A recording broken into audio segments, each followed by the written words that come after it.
আমার ইউটিউবের প্রিয় দাদা মা ভাই বোনদের যথাযোগ্য স্থানে শ্রদ্ধা ভালোবাসা জানাই। তো এখানে আমি আগের দিন গোকুলের দেখি বলেছিলাম, ভিডিও দিয়েছি। আজকে আমরা নন্দ কিশোর সেখানে আমরা গিয়েছিলাম, নন্দকেশ্বরী বলে।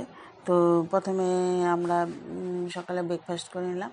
ব্রেকফাস্ট করে তাড়াতাড়ি বের হয়ে গেলাম স্নান টান সেরে হোটেলেই।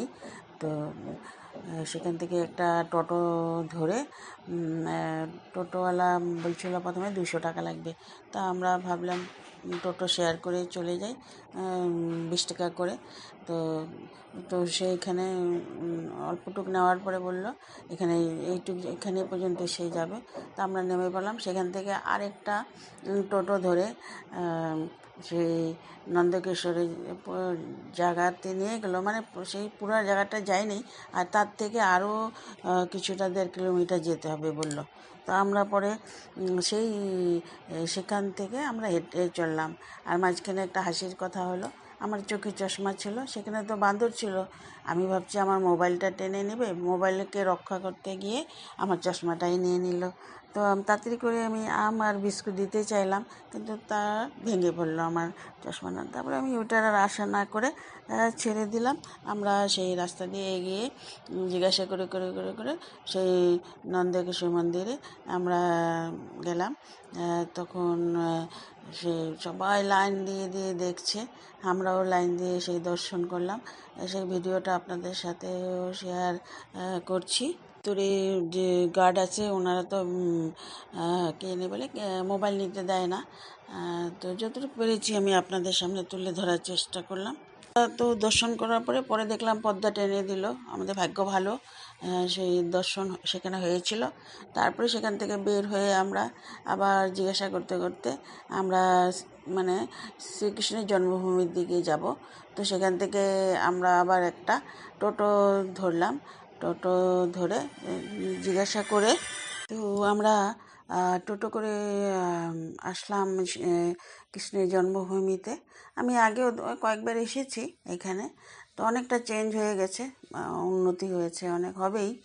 তো আমরা জুতোগুলোকে এক জায়গায় রেখে, তো সেখানে ভিতরে আবার চেক করে, মোবাইল টোবাইলগুলো নিতে দেয় না, ক্লক রুমে এগুলোকে রাখতে লাগে। তো এগুলোকে রেখে আমাদের চেকিং হয়ে গেল, সব দেখে নিল ওরা, মহিলা কনস্টেবলরা।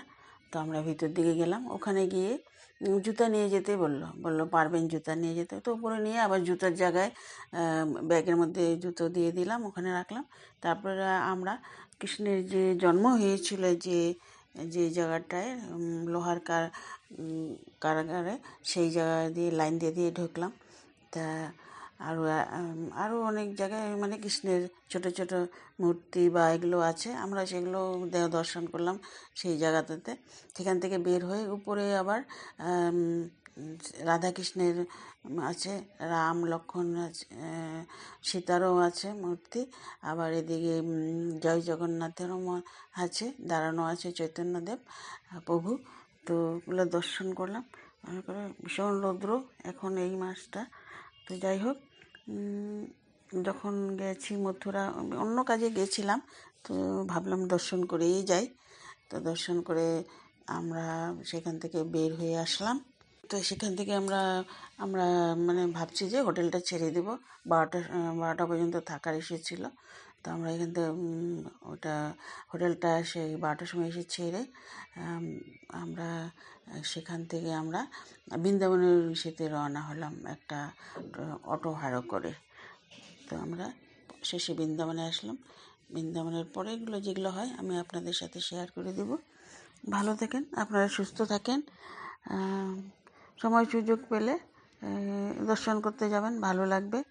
আমি যতটুকু পেরেছি চেষ্টা করেছি আপনাদের সাথে ভিডিওগুলো দিয়ে, এবং এভাবে পাশে থেকে আমাকে উৎসাহিত করবেন, আমারও ভালো লাগে ভিডিও উঠে আপনাদের সাথে শেয়ার করতে। তো এখানে রাখছি। সবাই ভালো থাকেন, সুস্থ থাকেন।